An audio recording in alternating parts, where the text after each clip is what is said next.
نہیں السلام ہے۔ علیکم ڈاکٹر صاحب۔ ڈاکٹر صاحب، میں ایک ریٹائرڈ آرمی آفیسر محمد ضیاء اللہ خان میرا نام ہے۔ میں آپ سے ایک کلیریفیکیشن چاہتا ہوں ریگارڈنگ سورہ والعصر ان الانسان لفی خسر۔ یہ عالم انسانیت کے لیے ایک بہت تشویشناک سورہ ہے اور کنڈیشنل سورہ ہے۔ اس میں ہر انسان کو بہت زیادہ تشویش ہونا چاہیے whether he is fulfilling all the 4 conditions in this surah or not۔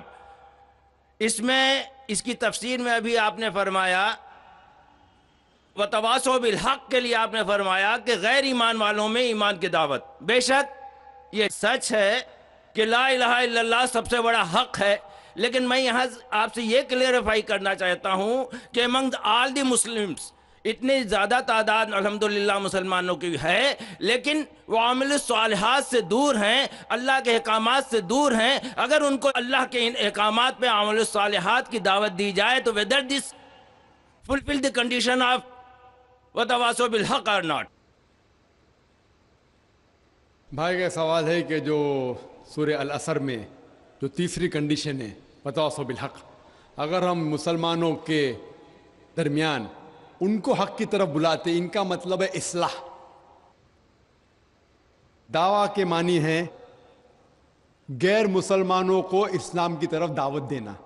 دعوت کی معنی دونوں طریقے سے لیا جاتا ہے، غیر مسلم میں بھی بات کرنا، مسلم میں بھی بات کرنا، لیکن اگر ہم ایک اسپیسیفک خصوصاً لفظ استعمال کرنا چاہتے ہیں تو جب ہم غیر مسلمانوں سے بات کرتے اسے کہتے ہیں عربی میں دعوت، اور جب مسلمانوں سے اسلام کی بات کرتے ہیں اسے کہتے ہیں اصلاح۔ اصلاح معنی مرمت کرنا، اس کو سدھارنا۔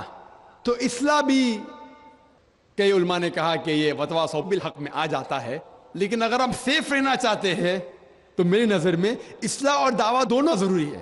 میں کیا کر رہا ہوں آج کی تاریخ میں؟ اصلاح بھی کر رہا ہوں، دعویٰ بھی کر رہا ہوں۔ غیر مسلم ہے تو دعویٰ کر رہا ہوں، اکثر مسلمان ہیں تو اصلاح کر رہا ہوں۔ کل صبح انشاءاللہ ایک خصوصاً نشست ہے غیر مسلمانوں کے لیے، وہاں زیادہ دعویٰ کروں گا میں۔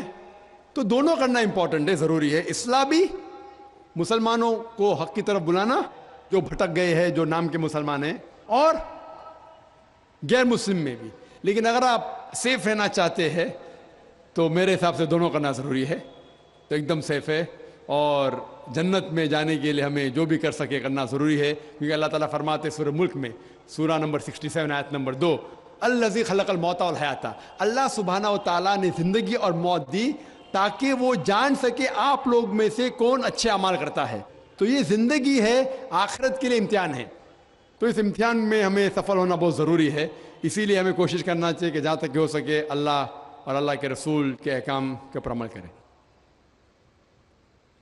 دوسرا سوال بھائیوں کی طرف سے دوسرے مائک سے۔ السلام علیکم، میرا نام شجاع الحسن ہے، میں کمپیوٹر لیکچر کی حیثیت سے ایک سرکاری کالج میں کام کرتا ہوں۔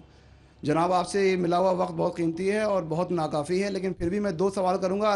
آپ سے گزارش ہے کہ جو آپ نے نیم بتایا اس کے علاوہ جا کے ان دونوں سوالوں کا جواب دے دیں، مہربانی ہوگی۔ پہلا جو ہے دہشت گردی سے ریلیٹڈ ہے کہ یہ جو ٹیررزم کے لیے ابھی ایک صاحب مستورات سے کوشچن آیا تھا، اس کا جو آپ نے جواب دیا میں اس سے بہت زیادہ جو ہے سیٹسفائی نہیں ہوا۔ آپ نے بش اور امریکی طاقتوں کو بہت بڑا ٹیررزم بنا کے، اور جو مین سوال تھا اس کا جواب نہیں ملا۔ میرا سوال یہ ہے کہ کشمیر کی انوسنٹ کلنگ، یا افغانستان پہ جو آپ کے انفورس کر کے اسلام کو لوگوں نے کوشش کری، طالبان نے، وہ، یا اسامہ بن لادن، ان تینوں کو اسلام اور قرآن کی روشنی میں جسٹیفائی کیا سکتا ہے یا نہیں؟ اور مہربانی کر کے دوسرا کوشچن بھی سن لیجئے۔ ایک سوال بھائی صاحب، ایک سوال جو رولز ہے اس کے اوپر کیے۔ بھائی صاحب نے کہا کہ اہم سوال کشمیر کے بارے میں نے جواب دیا ہی نہیں۔ بھائی صاحب، وہ سوال میں کشمیر کا ذکر تھا ہی نہیں، آپ نے سوال ہی نہیں سنا، ویڈیو ریکارڈنگ ہے ادھر۔ اس سوال میں کشمیر کا ذکر تھا ہی نہیں۔ اس سوال میں یہ تھا کہ جو WTC کا وہ جہاد ہے کیا نہیں ہے۔ میں نے کہا ہے، لیکن جہاد فی سبیل شیطان۔ آپ نے ایک دوسرا سوال کیا کہ میرے نظر میں جو اسامہ بن لادن کر رہا ہے وہ قرآن اور حدیث کی روشنی میں صحیح ہے کیا نہیں، جو لوگ کشمیر میں جھگڑ رہے وہ صحیح ہے کیا نہیں، جو افغانستان میں کر رہے صحیح ہے کیا نہیں۔ 3 سوال، ایک سوال کے 3 حصے۔ میں پہلے کا جواب تو دے چکا ہوں، شاید آپ نے نہیں سنا، کہ اسامہ بن لادن قرآن اور حدیث کے روشنی میں صحیح کر رہا ہے کہ نہیں۔ میں تو اسامہ بن لادن سے ملا ہی نہیں. آپ ملے ہوں گے, میں نہیں ملا. اللہ تعالیٰ فرماتے سورہ حجرات میں سورہ نمبر 49 آیت نمبر 6 میں, جب بھی کوئی آپ کو انفارمیشن کوئی چیز معلوم پڑتی ہے, خصوصاً اگر فاسق کے ذریعے ہے, تو اس کی تحقیق کرو. سو مجھے پتا نہیں, جو یہ CNN کہہ رہی ہے کہ اسامہ بن لادن نے WTC کو گرایا, اسامہ بن لادن تو کہتا میں نہیں گرایا. تو نہ میں اسامہ بن لادن سے ملا, تو میں یہ بھی نہیں کہتا اسامہ بن لادن قرآن حدیث پہ ہے یا نہیں ہے. اللہ عالم, اللہ عالم. اگر ہے تو جنت میں جائے گا, نہیں ہے تو نہیں جائے گا. مجھے ضروری نہیں کہ اسامہ بن لادن سے ملنا میرا فرض ہے, ٹھیک ہے نا. وہ آخرت کے دن میں فیصلہ ہو جائے گا. اللہ تعالیٰ آپ سے بھی نہیں پوچھے گا کیا وہ مجاہد تھا کہ دہشت گرد تھا, وہ اللہ تعالیٰ فیصلہ کریں گے. سوال نمبر 2 کہ کشمیر میں جو لوگ جھگڑ رہے ہیں کیا وہ قرآن اور حدیث کے روشنی میں ہے کیا نہیں. میں کشمیر میں لاسٹ ایئر 2003 میں تقریباً 1 سال پہلے گیا تھا. آپ دیکھتے ہیں کہ کشمیری لوگ الگ الگ وجہ کے لیے جھگڑ رہے ہیں. اگر وہ وجہ قرآن اور حدیث سے صحیح ہے تو صحیح وجہ, اگر خلاف ہے تو خلاف ہے. یہ کہنا کہ سارے کشمیر قرآن حدیث کے اوپر ہے یا سارے کشمیر نہیں ہے, یہ بالکل غلط ہے. کچھ لوگ قرآن اور حدیث کے روشنی میں جدوجہد کر رہے ہوں گے تو صحیح جہاد کر رہے, کچھ لوگ اپنے ذاتی فائدے کے لیے ایک دوسرے کا قتل کر رہے, وہ بالکل غلط ہے. تو ہم دیکھتے ہیں کہ کئی بار کئی لوگ اپنے ذاتی فائدہ اپنا بنا لیتے ہیں. تو میں یہ نہیں جانتا ہوں خصوصاً کون کشمیری کیا کر رہا ہے. تو اسی لیے یہ کشمیر عام لوگ قرآن حدیث پہ عمل کر رہے کہ نہیں, آپ کو اس سے پوچھنا چاہیے جو پالیٹکس کے اندر ایک ماہر ہے.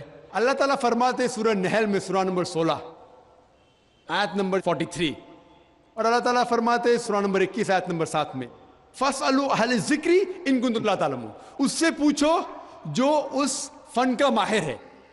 میں پالیٹکس کے فن میں ماہر نہیں ہوں, میں دائی ہوں. تو کس طریقے سے جواب دینا غیر مسلم کو بولوں گا, لیکن پالیٹکس میں کشمیری لوگ کیا کر رہے ہیں, افغانی لوگ کیا کہہ رہے ہیں, وہ میں نہیں کہہ سکتا ہوں. میں اس فن کا ماہر نہیں ہوں. اگر کہوں گا تو قرآن کے خلاف جائیں گا. آپ اس سے پوچھو جو ماہر ہے. میں اس فن کا ماہر نہیں ہوں, میں دعوتی میدان کا ماہر ہوں. آپ بھگوت گیتا کے بارے میں پوچھئے, رامائن کے بارے میں پوچھئے, ہندوازم کے بارے میں پوچھئے, عیسائیت کے بارے میں پوچھئے, یہ افغانستان کے بارے میں یا کشمیر کے بارے میں. میں اس فن کا ماہر نہیں ہوں, لیکن یہ جانتا ہوں میں کہ جہاں تک کہ افغانستان کا تعلق ہے, طالبان کا تعلق ہے, ہم دیکھتے ہیں CNN کے اندر کہ کئی بار BBC اور CNN میں دکھایا گیا کہ طالبان ایک خاتون کو بے دردی سے مار رہا ہے. ارے طالبان خواتین کو مارتے ہیں ظالم لوگ. کیونکہ دائی ہونے کے حیثیت سے میں کئی ممالک کا دورہ کرتا ہوں. 2 سال پہلے میں ملیشیا میں گیا تھا. وہاں ایک شوہر اور بیوی سے ملاقات ہوئی جو ڈاکٹر تھے. بیوی گائنوکالوجسٹ تھی اور شوہر سرجن تھے. انہوں نے تقریباً 1 مہینہ افغانستان میں رہے, اور انہوں نے کہا مجھ سے کہ یہ جو ٹی وی میں دکھا رہے تھے کہ طالبان لوگ خواتین کو مار رہے, یہ بالکل غلط ہے. میں نے پوچھا آپ کو کیسا پتا غلط ہے؟ تو اس نے مجھ سے کہا, وہ میاں بیوی نے کہا, کیونکہ طالبان کو جو پگڑی باندھتے ہیں ان کے باندھنے کا ایک خصوصی طریقہ ہے. مثال کے طور پہ جب ہم عربوں کو دیکھتے, ہمارے لیے جو عجم ہے, ہمارے لیے سب عرب ایک جیسے پگڑی باندھتے, پھیٹا باندھتے, اپنا غترہ باندھتے. لیکن وہ عرب ہی جانتا ہے کہ سعودی غترہ باندھنے کا طریقہ الگ ہے, وہ اماراتی UAE کا غترہ باندھنے کا طریقہ الگ ہے, وہ کویٹی کا غترہ باندھنے کا طریقہ الگ ہے. وہ پہچان سکتے. ہم نے اسی طریقے سے وہ طالبان کی پگڑی باندھنے کا طریقہ الگ ہے. وہ ڈاکٹر کہنے لگے مجھ سے کہ جس طریقے سے وہ BBC اور CNN میں دکھا رہے تھے طالبان خواتین کو مار رہے, وہ طالبان ہے ہی نہیں, وہ ایکٹر لوگ کو لے کے آئے تھے, لیکن بیوقوف تھے کہ ایکٹنگ میں برابر سے نہیں کیے, وہ کپڑے برابر نہیں تھے. میں نے تقریر سنی ایک رپورٹر جس کا نام ہے یوان ریڈلی, یوان ریڈلی ایک برٹش رپورٹر ہے. جب اٹیک ہوتا ہے امریکہ کا افغانستان پہ, بھائی صاحب کو دکھ ہو رہا تھا جب میں نے کہا کہ امریکہ ٹیررسٹ ہے, دکھ ہو رہا تھا ان کو. جارج بش اگر آپ کے رشتہ دار تو معافی چاہتا ہوں میں.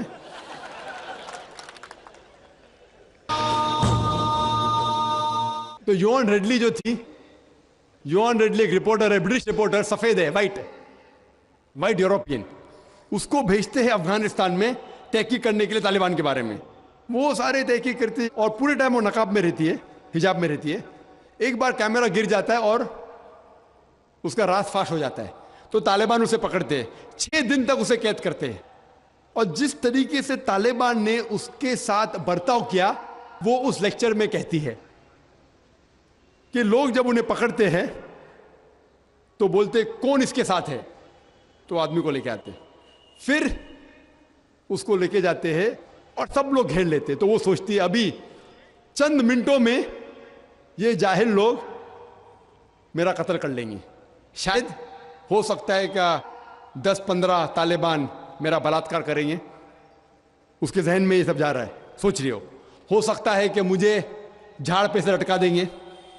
وہ ایک دم ڈری ہوئی ہوتی. 1 گھنٹے تک لوگ اسے گھیرتے لیکن کوئی بھی سامنے نہیں آتا. وہ سوچتے ابھی میری موت, ابھی میری موت. 1 گھنٹے بعد ایک افغان عورت آتی ہے اور اس کے جسم کی جانچ پڑتال کرتی ہے. پھر اسے پتہ لگتا ہے ہاں یہ لوگ سمجھتے ہیں کہ میرے پاس ہتھیار ہے. وہ اتنا تیش میں آتی ہے, اگر ان لوگ میں سے پوچھنا چاہیے ہتھیار میں, بولتی نہیں ہے. 1 گھنٹہ تک کہ میں تڑپ کے مر رہی ہوں کہ یہ آج مجھے ماریں گے. وہ تیش میں آ کے کیا کرتی ہے, اپنا سکرٹ اٹھا لیتے, دیکھو میرے پاس ہتھیار نہیں ہے. جیسا سکرٹ اٹھاتی ہے طالبان 180 ڈگری اس طرف دیکھتے اور بھاگ جاتے. تو وہ کہتی ہے اپنے تقریر میں طالبان کو مارنے کے لیے بم گرانے کی ضرورت نہیں. وہ کہتی ہے اگر عورتوں کے کپڑے چھوڑیں گے تو طالبان مر جائیں گے شرم کے مارے. اور وہ تقریر کرتی ہے کہ اس عزت سے میری حفاظت کی 6 دن تک کے وہ طالبان لوگ نے. اور جب اسے پوچھا جاتا ہے سوال جواب کی نشست میں کیا آپ کو لگتا ہے کہ القاعدہ نے WTC کو گرایا, تو وہ یوان ریڈلی کہتی ہے میرے حساب سے القاعدہ موجود ہی نہیں ہے. یہ اس کا کہنا ہے, میرا کہنا نہیں. اور جب اسے آزاد کیا جاتا ہے 6 دن کے بعد, اور جب باقی رپورٹرز پوچھتے آپ کے ساتھ کیا سلوک کیے, تو انہوں نے کہا اتنا اچھا حسن سلوک کیے کہ رپورٹ کے اندر ہی نہیں آیا. اور اس نے صرف یہ وعدہ دی تھی کہ میں انگلینڈ جا کے واپس سے قرآن مجید کا ترجمہ پڑھوں گی. تو وہ جاتی ہے اور چند مہینے بعد قرآن کا ترجمہ پڑھتی ہے اور اس کے بعد وہ اسلام قبول کرتی ہے. تو اس کے نظریے سے طالبان ایک دم معصوم ہیں, ان کے اوپر ظلم کیا گیا تھا. تو آپ مجھے پوچھیں گے بھائی طالبان کیا قرآن و حدیث کی روشنی میں صحیح ہے؟ تو اس کا نظریہ اگر لیں گے, جو غیر مسلم تھی یوان ریڈلی, ابھی ماشاءاللہ حجاب بھی کر رہی ہے, وہ یورپین حجاب کر رہی ہے ماشاءاللہ, تو اس کے نظریے سے بھائی طالبان اچھے لوگ ہیں. تو اسی لیے نظریہ بدلتے جاتا ہے. امریکہ کے حساب سے طالبان ظالم لوگ ہیں. تو میڈیا ایسی چیز ہے کہ کوئی بھی ہیرو کو زیرو بنا سکتی ہے. They can make day into night, black into white. Day into night, black into white. Hero کو زیرو بنا سکتی ہے, کوئی ولن کو بھی ہیرو بنا سکتی ہے.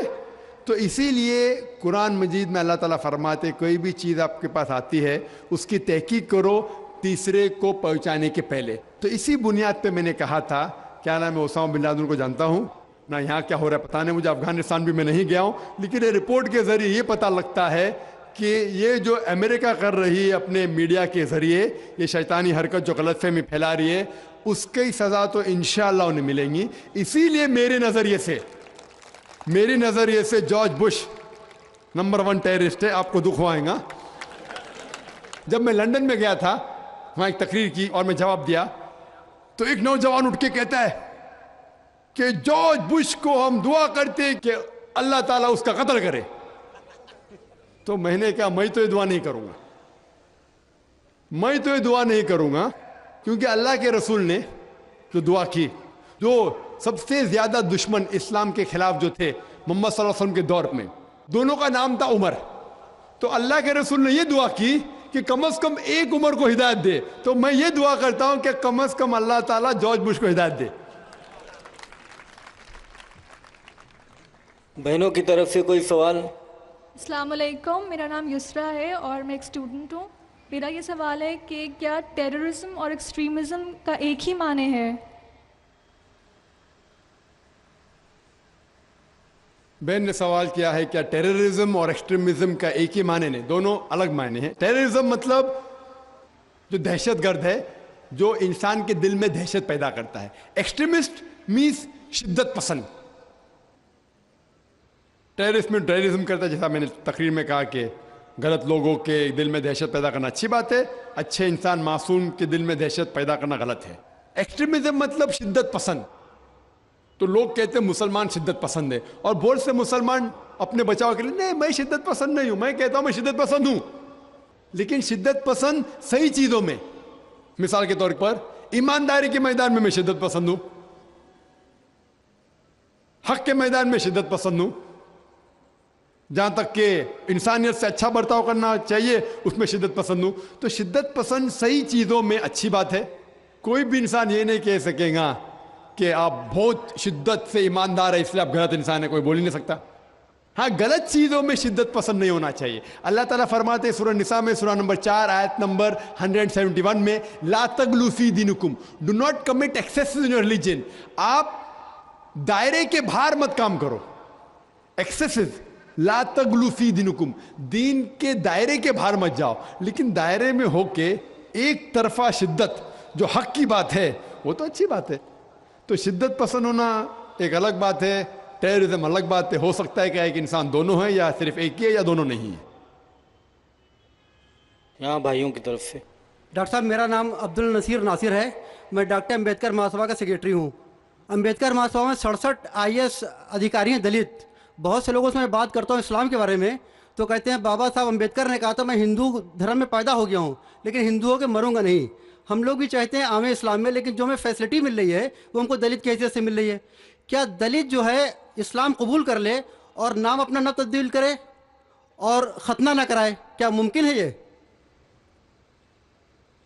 بھائی صاحب نے سوال کیا کہ دلت، بابا امبیڈکر صاحب کی کتاب میں پڑھ چکا ہوں، آپ بالکل صحیح فرماتے کہ بابا صاحب امبیڈکر، ڈاکٹر بابا صاحب امبیڈکر، ان نے جب دیگر مذاہب کی تحقیق کی سب سے بہترین مذہب انہیں لگا اسلام۔ افسوس کی بات ہے کہ ہم مسلمانوں نے کھلے عام انہیں قبول نہیں کیا، اس لیے انہوں نے دوسرا بہتر مذہب بدھزم کو قبول کیا۔ آپ کا سوال ہے کہ دلت اگر کہتے ہیں کہ ہم اسلام قبول کریں اور نام نہیں بدلے تو کیا یہ جائز ہے، اور ختنہ نہ کرے جائز ہے؟ نام بدلنا اسلام میں فرض نہیں ہے، نام بدلنا اسلام میں فرض نہیں ہے۔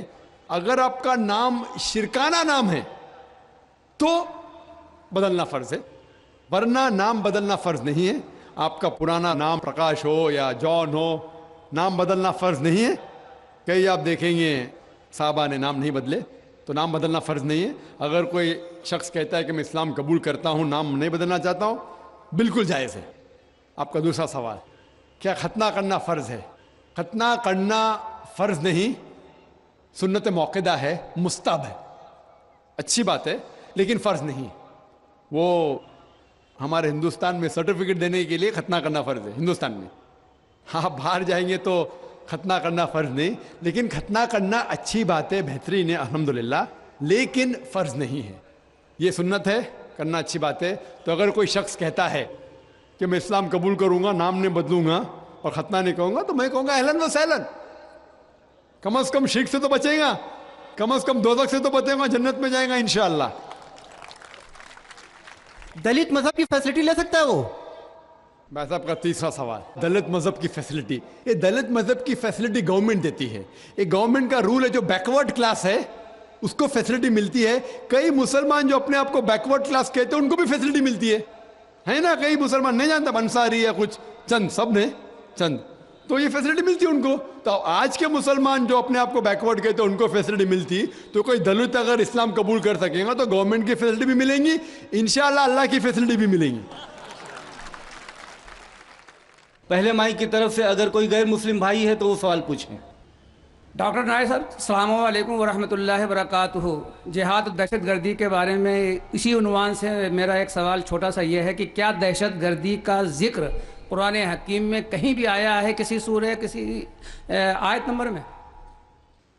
بھائی صاحب کا سوال ہے کہ دہشت گردی کا ذکر کہیں قرآن مجید میں آیا ہے, اور میں تقریر میں بھی حوالہ دیا اس آیت کا کہ جو لفظ انگلش میں کہتے ہیں ٹیررسٹ, اردو میں کہتے دہشت گرد, اور یہ لفظ جو ہے یہ قرآن مجید میں ہے سورہ انفال میں, سورہ نمبر 8